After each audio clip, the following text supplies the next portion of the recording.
Kali ini kita akan membahas tentang prosesor produksi terbaru buatan Intel yang dikenal dengan nama Intel Core Ultra. Karena bahasan ini terlalu panjang, nanti kita akan buat video secara berseri. Kali ini adalah video yang pertama. Apakah Intel Core Ultra itu? Intel Core Ultra adalah nama dari prosesor buatan Intel generasi terbaru yang sengaja didesain untuk era PC yang berbasis AI atau Artificial Intelligence, yaitu kecerdasan buatan. Kita sebut aja dengan nama AI ya, barangkali nanti saya salah sebut lagi ya. Jadi kalau saya sebut AI itu AI ya. Nah, prosesor Core Ultra ini pertama kali dirilis pada akhir tahun 2023, tepatnya pada Desember tahun 2023. Intel Core Ultra ini menurut beberapa kalangan dan para pakar adalah digunakan untuk menggantikan prosesor yang lama, yaitu prosesor Intel Core i pada lini premium, yaitu Intel Core i5, Intel Core i7, dan Intel Core i9. Itulah sebabnya nanti untuk sementara ini yang kita ketahui adalah Intel Core Ultra 5, Intel Core Ultra 7, dan Intel Core Ultra 9. Ada beberapa perbedaan yang sangat menonjol antara prosesor Intel Core i5, 7, dan 9 dengan Core Ultra 5, 7, dan 9. Perbedaan yang menonjol antara lain dari sini adalah efisiensi daya dari Intel Core Ultra ini diklaim lebih tinggi dibandingkan prosesor generasi sebelumnya. Dan di sini grafik terintegrasi atau integrated graphic yang ada pada Intel Core Ultra ini diklaim lebih kencang dibandingkan integrated graphics atau grafik terintegrasi pada prosesor yang sebelumnya. Yang berikutnya di sini adalah kehadiran dari NPU, yaitu Neural Processing Unit. Jadi unit yang khusus untuk memproses hal-hal atau tugas-tugas pekerjaan yang berkaitan dengan AI, yaitu kecerdasan buatan.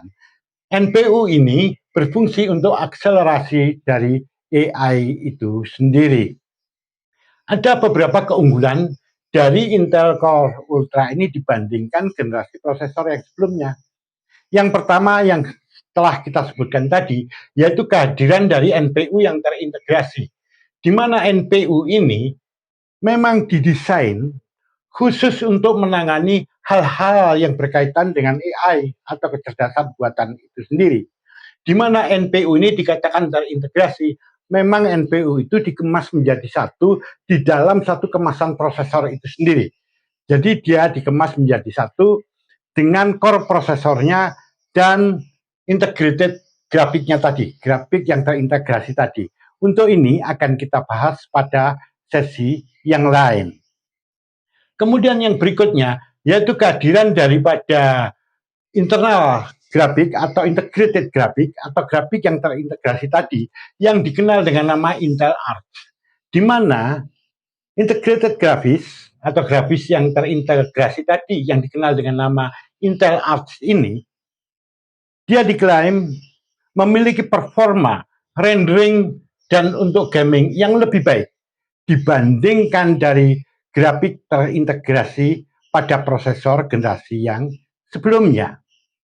Nah, yang berikutnya lagi adalah penggunaan dari arsitektur hibrida 3D atau arsitektur hibrida 3D. Di sini, Intel menggunakan paduan dari 3 macam atau jenis core, yaitu P-cores, E-cores, dan LP-cores, di mana ketiga jenis cores ini dia dikemas menjadi satu. Jadi Intel menggunakan desain chiplet, yaitu yang menggabungkan ketiga core tadi menjadi satu. Di mana pada bahasan sebelumnya, P-cores atau performance cores ini adalah core atau inti prosesor yang bertugas khusus untuk menangani tugas-tugas yang berat, seperti untuk menjalankan game yang berat, untuk rendering, untuk editing video, untuk menangani gambar atau animasi 3 dimensi, dan lain-lainnya. Sedangkan E-Course atau Efficient Course itu bertugas untuk menangani tugas-tugas latar belakang, yaitu tugas-tugas yang ringan, misalnya untuk menjalankan sistem operasi, untuk menjalankan antivirus, dan lain-lainnya. Sedangkan LP Course, Low Power Efficient Course. Nah, ini dia juga ditugaskan untuk menangani tugas-tugas yang ringan. Bedanya dengan E-Course, kalau E-Course itu efisien energi, sedangkan untuk LP E-Course ini lebih efisien lagi. Jadi efisiensi dari daya yang digunakan dimaksimalkan. Hal ini akan kita bahas pada sesi yang berikutnya. Yang berikutnya lagi yaitu efisiensi daya. Efisiensi dayanya diklaim dia lebih bagus, lebih tinggi dibandingkan dengan prosesor-prosesor generasi sebelumnya. Sehingga di sini untuk laptop, dia akan menjadi lebih dingin. Laptop tersebut akan menjadi lebih dingin. Dan di sini penggunaan baterai, karena efisiensi daya yang tinggi, penggunaan baterai ini bisa lebih lama. Artinya kita mengoperasikan dari laptopnya itu bisa menggunakan waktu yang lebih lama. Dan ini cocok digunakan untuk ultrabook dan cocok digunakan untuk para content creator. Nah, Intel Core Ultra ini memang dirancang untuk mereka-mereka yang membutuhkan performa tinggi dan multitasking yang berat, dan untuk produktivitas berbasis AI. Nah, sekarang untuk Core Ultra 5, 7, 9 cocoknya untuk apa? Ini kami bahaskan secara singkat saja di sini. Nanti detailnya akan juga kita bahas pada video yang berikutnya. Di sini Core Ultra 5 ini cocok untuk produktivitas menengah dan untuk tugas sehari-hari. Sedangkan untuk Core Ultra 7 ini cocok digunakan untuk para content creator dan untuk mereka-mereka yang membutuhkan performa tinggi.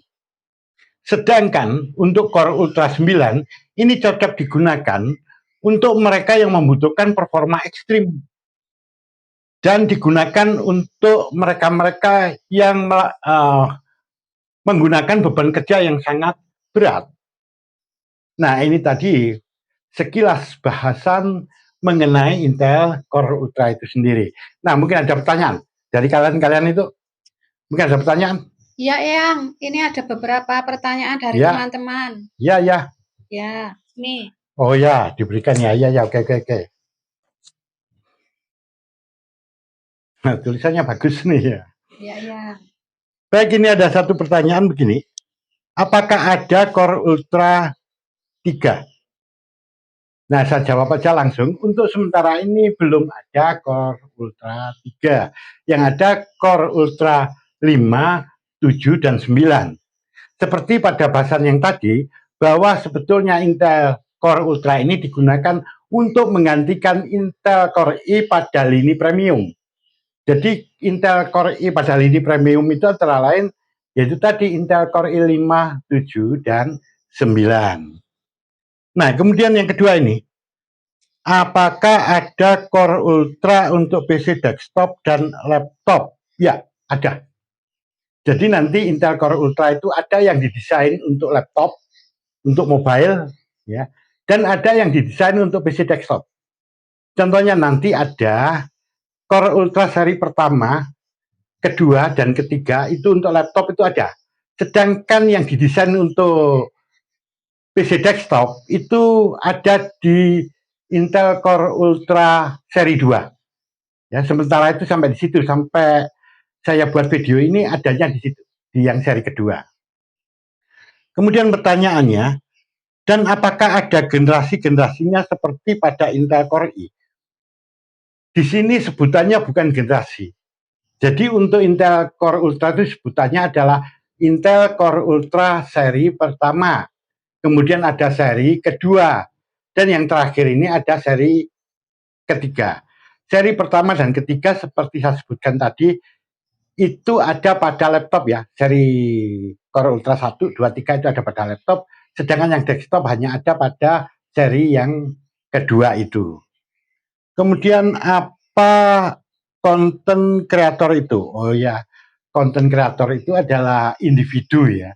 Orang yang dia itu bertugas untuk menciptakan, memproduksi, dan menyebarkan hal-hal atau materi-materi edukatif, baik itu berupa video, berupa gambar, atau dia berupa podcast, atau bahkan tulisan yang kemudian diumumkan atau disebarkan melalui media sosial atau melalui website. Seperti itu. Jadi mereka yang bertugas menciptakan, produksi, dan menyebarkan hal-hal atau materi-materi yang berkaitan dengan edukatif tadi itu disebut konten kreator ya, atau kreator konten kalau di Indonesia kan. Yang. Kemudian apa itu ultrabook? Oh iya ya. Jadi kayak gini ya. Karena ini tadi efisien daya Core Ultra itu untuk laptop itu dia akan menjadi lebih dingin dan di sini baterainya dapat bertahan lebih lama sehingga penggunaan laptopnya itu bisa dengan waktu yang lebih lama. Nah ini memang cocok ya untuk konten kreator dan ini cocok digunakan untuk ultrabook. Nah ultrabook itu apa? Ultrabook itu laptop ya, laptop yang dicirikan seperti ini. Jadi laptop itu bobotnya ringan. Bobotnya ringan biasanya kurang dari 2 kg ya dan tipis. Ketebalannya itu biasanya kurang dari 2 cm. Dia tipis dan ringan. Nah, selain itu, dia memiliki ciri efisien daya dan memiliki performa yang tinggi.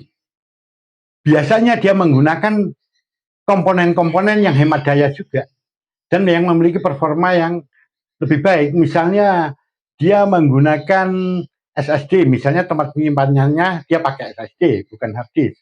Seperti itu. Dan dia memiliki mobilitas yang lebih tinggi.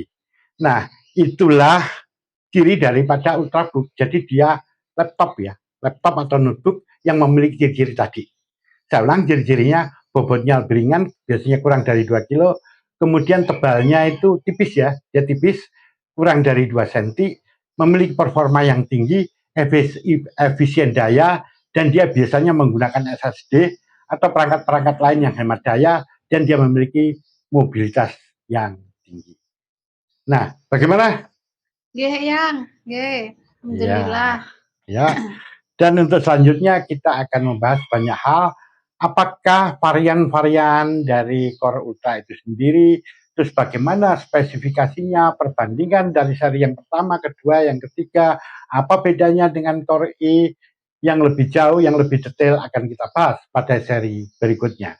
Semoga bermanfaat bagi Anda.